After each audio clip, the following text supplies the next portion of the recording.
Thank you for staying. Let's get into the news now. In our first story, traders in the Nkwanta South municipality have taken over the main streets for business a week after ethnic clashes and imposition of curfew on the township. They say they do not feel safe at the market despite the heavy presence of security personnel. On Sunday, 2 people died from gunshot wounds, giving rise to fears of possible attacks. OT Region's Peter Senu now reports.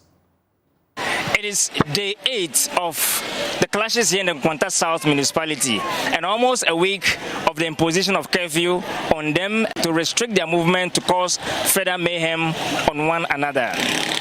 It's Monday and it is a market day here, but traders have vacated the market, taking over the streets for their safety. They tell Joy News they do not believe or trust their stay in the market for anybody to hide anywhere and shoot among them, just as it happened last week. We have been speaking to a lot more of people to gauge the understanding of how this is affecting education, businesses, and general supply of goods and services. Previously, we are at the central market, but due to the fighting, we have come to home, still here. Why did you go to the market? Because the police, the soldiers are in town. They are in. As you can see, they are always in their cars. We are afraid. Being there, we don't know what is going to happen. That's why we have come here. This place is a plain place. Anything, you can see it to yourself. We are just pleading with them to come to our aid. These days, even going out is difficult. How to get things for yourself becomes very difficult. So we are pleading with them to come to our aid. If not so, we are even planning to run away. It's affecting our business so much, very well. Now they are not buying their fish, and moreover too, things are not moving on. And things we saw less than 100 cedis, people will say 120 cedis, and it's not good. So please, they should do something about it for us. Great. We are not safe, so we can't be at the market because we are scared. We don't know what is going to happen. Maybe we will be at the market square and maybe something will happen, so we can't be there. Gospel fact, we are suffering. Not only we Okada workers, entire community, we are suffering very much because the conflict is between some 2 other and 3 other tribes. But it happens that we, the foreigners, and we, the strangers, are here is worrying us too much. So we are pleading for the stakeholders to come in our behalf, to come and help us. If not, we are suffering too much. The social life, economical, everything has affected a lot. Prices of things has gone high. As I came with my wife to buy things, the prices have gone high, and a lot of people are not able to come from their villages to send their goods. And with the teachers too, the students are gone. We are seated at home. Night we are frightened. Maybe we can get some attack, even though we are not involved because we are not the tribe. Those 2 tribes. Those of us who are there, I think that we thank the government for bringing some police and military men to come and secure us. But currently, economically, things have gone high. Now, the director of the College of Health at Yamfo in the Tano North municipality, Dr. Mohammed Ibrahim, is asking government and other stakeholders to extend infrastructure support to the college to meet the demands of the growing student population. Addressing the 9th matriculation, Dr. Ibrahim said management continues to take steps to address the challenges, but external support will strengthen the resolve to train minds to help solve the challenges of humanity. Here is Precious Semeville with this report. Established in 2015 with an initial student of 250, College of Health Yamfo in the Tano North municipality of the Hafo region now has a total student population of 2,931. This includes 1,052 newly admitted students for the 2023-2024 academic year. Addressing the 9th matriculation on the theme Health Emergencies, a call to action for the health trainee, the director of the college, Dr. Mohammed Ibrahim, emphasized that they are grooming committed and courageous human resources capable of handling health havoc resulting from man-made and natural disasters. He urged the trainees to see the recent disasters as an alert to prepare for the task ahead, but also ensure they adopt the right attitudes while in school. The college is deeply committed to mentor and direct each of you to sharpen your individual and collective skills and talents.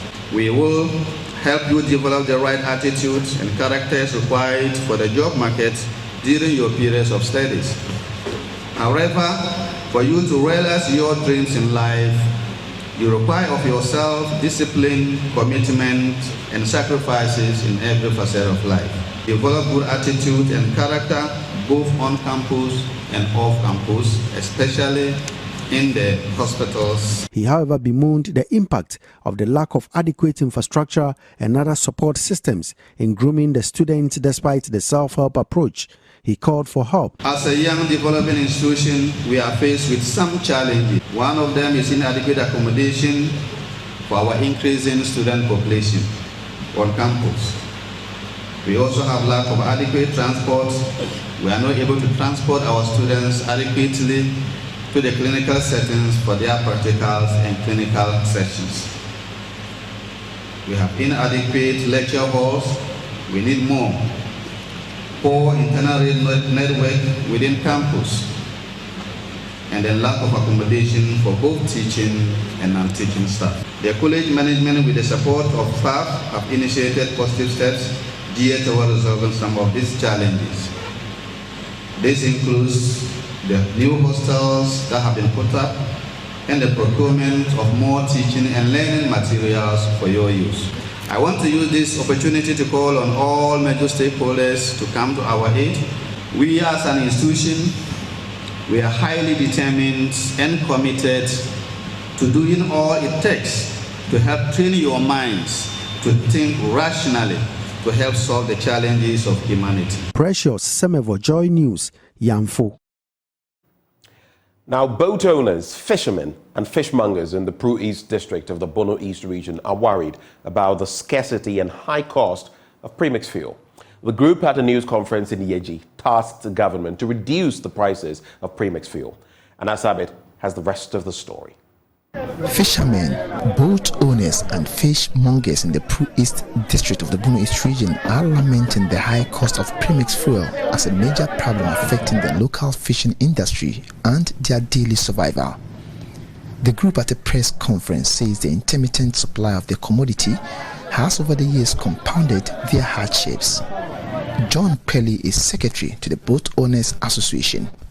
We, the boat owners and fishermen along the Water Lake, have invited you here because our business are gone. Our daily survival is at stake. Barely 4 years ago, the association started suffering due to the intermittent supply of subsidized premix fuel. It has become so bad that sometimes we get the product to buy once every month or once in 2 months. They further noted that the recent floods of the Volta Lake, which was caused by weeks of heavy rains, means boat operators will have to spend more as they spend longer hours in their quest to convey traders from one end to another.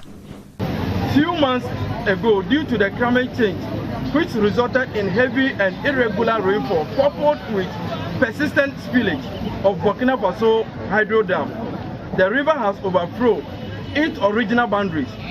As a result, it takes us boat operators to spend longer hours to cross from one point to another. The high cost of premix fuel, according to this group, is also putting the lives of the people in danger. Just last week, a boat carrying about 50 passengers and goods ran out of fuel in the middle of the journey. As a result, boats had to go and supply them with fuel to enable them to continue with their journey. The lives of these innocent passengers could have been lost if the weather was stormy. They further alleged that some NPP party faithfuls in the area are taking advantage of the situation to enrich themselves, adding that the price of premix fuel increased from 18,630 Ghana cedis to 70,000 Ghana cedis within the last 7 years. The intention of the subsidy on the premix fuel is not achieved, but only to make some few NPP party faithful rich through this illegal activity. The price of 13,500 liters of premix fuel has been increased from 18,630 Ghana cedis to 70,000 Ghana cedis. We thought this huge increment could ensure availability, but the worst is what we are experiencing. The situation, according to these poor traders, coupled with the recent floods of the Volta Lake, is making life difficult to the people along the Volta Lake, including school-going children. The floods have actually destroyed people's livelihood and putting lives at stake. As a result of all this, we the boat owners are suffering, market women are suffering, farmers are suffering because their produce cannot get to the market. Our children who complete Tech BC must go to school and other pressing responsibilities. They are, however, giving government a 14-day ultimatum to attend to their plies to help save lives, and failure to do so, the boat operators will park their boats in protest to the current situation. By all this, we are appealing to the government to do something immediately about this albatross premix fuel issue. We equally need life jackets to ensure safety. We know the government would come to our aid. Failure or refusal to come to our aid within 14 days from today, we have no option than to park all our boats along the Volta Lake. Reporting for Joy News, Anas Sabit, Yeji. Let's talk energy now. The Ghana Renewable Energy Master Plan will see an investment of $5.6 billion, with more than 80% coming from the private sector. The Kwame Nkrumah University of Science and Technology, the University of Energy and Natural Resources, and the Technical University of Berlin are taking advantage of the situation to create entrepreneurship opportunities for students in the renewable energy sector. A project known as Professional Education for Renewable Energy in Ghana will address a strong focus on practical issues of renewable energy in the country. The rapid development of renewable energies requires technical and engineering competence at the latest international level. However, a study program that is to be directly relevant to a demanding working world also requires, and this is the core of the project, a high didactic quality in the design and implementation of the modules and their learning units. And this project is intended to address the student, orient their mind so that they'll be able to look at the environment, identify problems, and then solve the problems in the area of energy. In doing this, they should be able to establish their own businesses and then being employable. Now, the project is also directed towards our rural area, where we have main problems of food scarcity, water, and then the area of waste. So integrating energy, water, food, and waste is one of the things that we want to look at.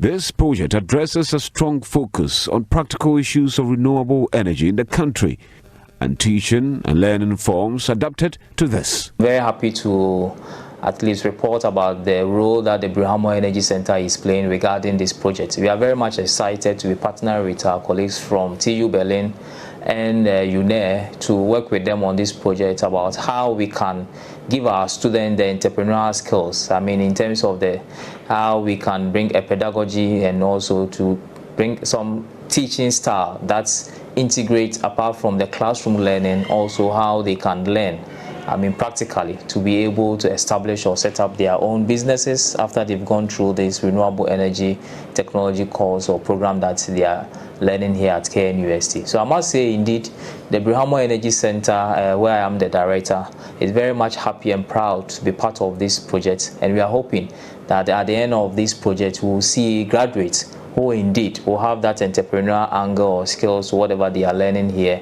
to be able to set up their own businesses in the renewable energy space so as to become employable and also to be able to employ some of their colleagues to push their agenda. Indeed, if I say this, I must also link it to our current energy transition policy, which encourages job creation or job opportunities. Is one of the key pillars.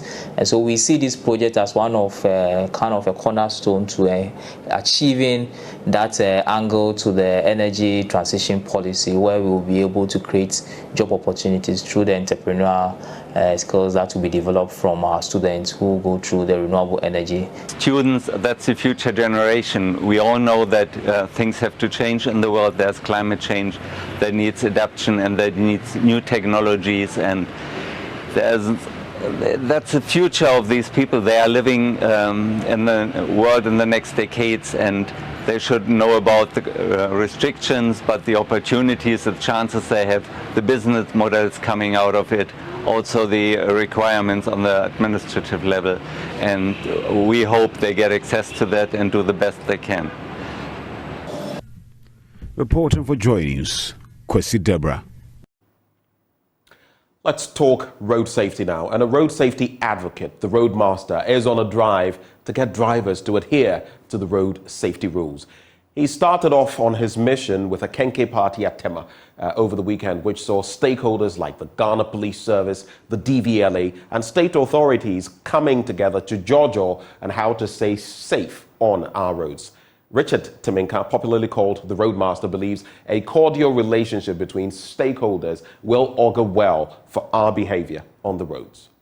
These young professionals, as we are, put this program together to educate these our own brothers, fathers, who are drivers and riders on the road. Now, we told them that speed kills, and jumping the red light also is a bad attitude on the road. They understood that perfectly, and we told them that there's even a project by the Ghana Police Service, which is a PR project. You see it is going to be a technological-based form of arrest, where the camera will capture you, send messages to your phone, and then you pay. So when you keep paying this for a period of time, I know we all complain that things are hard. So if you keep paying this, you won't feel good about it. So this will prompt you to change your attitude on the road. These drivers, we want them to understand this project, own the project. You see, when they don't own the project, it's going to be like, we are intimidating them and then taking money from their various wallets. But in this case, they are accepting this project, that the project is going to prevent another driver from not running into their vehicle. So it is a good news for them. They accepted it. In our next story, the 6th Volta Trade and Investment Fair has been opened with more than 200 indigenous and foreign companies expected to exhibit their products. Here's Fred Kwame Asari's report from the grounds. The 6th Volta Trade and Investment Fair aims to build a stronger, more sustainable and prosperous local economy in the Volta region. It would help small-scale industries in the region to market their product and network. Fred Avonu is the Chief Operations Officer of the Volta Trade and Investment Fair. Well, the main objective is to expose the potential of the region to the world. Because whilst we do this, whatever we put out goes virtually as well. So it's not just to people in Ghana, but to the entire world, to know the potential, the investment potential of the region, to know that there's so much that can be done here in terms of business, and also to create opportunity for businesses to come together, try to showcase what they have and make some money before Christmas. And particularly in this time of the year, this is very, very important. And we are glad that they've turned out in their numbers. The most unique part is the fact that we're going to get participation from other countries. Okay, so we are getting people who are come to take part in this fair from Nigeria, from Kenya, from Namibia, and Togo, Benin, and that is unique. It means we are opening ourselves up to the entire continent, and that is beautiful. Our cameras caught some exhibitors who have arrived at the fairgrounds and arranging their products in the best form possible. Their products range from clothing, beverages and artifacts to agri-inputs, among others. Financial, government agencies and other institutions have also pitched camp at the Jubilee grounds to sell their products and services. Some exhibitors have been speaking to John News about their expectations. Yeah, we are expecting international partners, that is those who are also doing various things in their regions. We expect to network with them, see some of the things they are doing, and also if there is a possibility we can partner, because we are into export, we are doing trade. There might it's something that they are doing very well, we can also learn from. Something that we are also doing well, they can also learn from. What we are expecting, is to get down to the farmers with our equipment, with our modernized equipment that we have, in order to make work easier, for them. That's why we are here, and to maximize our sales, input as well. A lot of people do not know that very beautiful kentes are made in the Volta region. So we have Tafi, Abripe, we have Agotime Kweto, we have Agbozume, and several other towns where kente is weaved. They're all going to be here, a lot of them. There's a whole stretch. They're all going to be here. So they should come and see the beautiful designs and get some for themselves. We're going to have, the museum is also represented here. They're going to display a lot of artworks and all of that. The battle lines are now drawn for the much-anticipated parliamentary primaries in the orphan constituencies of the governing New Patriotic Party. One seat to look out for is the Leju seat in the Greater Accra region. It's been an unpredictable seat since its inception and swings between the two major political parties. Samuel Mbura of our political desk puts a spotlight on this constituency as 4 aspirants slug it out, including former Member of Parliament Dr. Bernard Okoboy, who lost the seat to the NDC in 2020. Leju constituency remains a seat to look out for because it does not keep an occupant for too long. Dr. Bernard Okoboy managed to break the 8 for the NPP, but succumbed to defeat in 2020 against the NDC. He is once again considered a front-runner in the upcoming race. But UK-based businessman Collins Ni Ashiti Olenu says he means business. He has renounced his UK citizenship to join the race, insisting that the party's 2020 defeat in the constituency was avoidable. That defeat in 2020 was not something that any sympathizer of the NPP had hoped for in Lewu. But unfortunately, it happened that way. But now the party has an opportunity to right the wrong. What Niashti Olenu intends to bring on board is an empowered force of grassroots that have a better sense of belonging. And I believe that is what is very, very vital to win the party the seat. Me, Niashti Olenu, having this at the back of my mind, has already brought in a great wealth of initiatives, which was in fact driven by my vision that I have that I have put together in the phrase "new face." Presidential staffer Ibrahim Ije, who believes in second chances, considers himself as the catalyst for change in the NPP. I'm that agent of change, and that's what I want to do. I want to bring the opportunities that exist within government to the people of Leju so they can realize their ambitions. So far, I've managed, by God's grace, alhamdulillah, we've been able to allocate 300 jobs for the youth of Leju, and I believe strongly that the people of Leju recognize the talent that I have in job creation and also making sure that we connect with the people. Meanwhile, former constituency second vice chairman Clifford Mate-Koli claims his popularity among the contestants makes him the right candidate to lead the NPP. Having worked with them for a number of years, I understand what wins elections. I mean, what will bring all the people together to forge forward to win elections for the NPP. Secondly, I'm the person that people want. I mean, they say that the voice of the people is the voice of God. Right now, when it comes to Teshi, they have nicknamed me the super duper. And everybody, everywhere across the divide is talking about the super duper. So when it comes to popularity, I'm ahead of the people. Others have argued that if not for the primaries, we should all just go for these elections. And then including all the NDC candidates and all the independent candidates, Swadupa will still take the seats. So first, the party person, the grassroots man. Second, the popularity. The question remains, who will lead the NPP in the 2024 general election in one of Ghana's most populated constituencies? Delegates and time have all the answers. From Leju constituency here in Accra, Samuel Mbura, Joy News. That's the political note on which we cap off the news. But up next, we serve you the news review with you know whom, former president of the Ghana Journalists Association, who'll be joining me for the review. We'll be right back. News.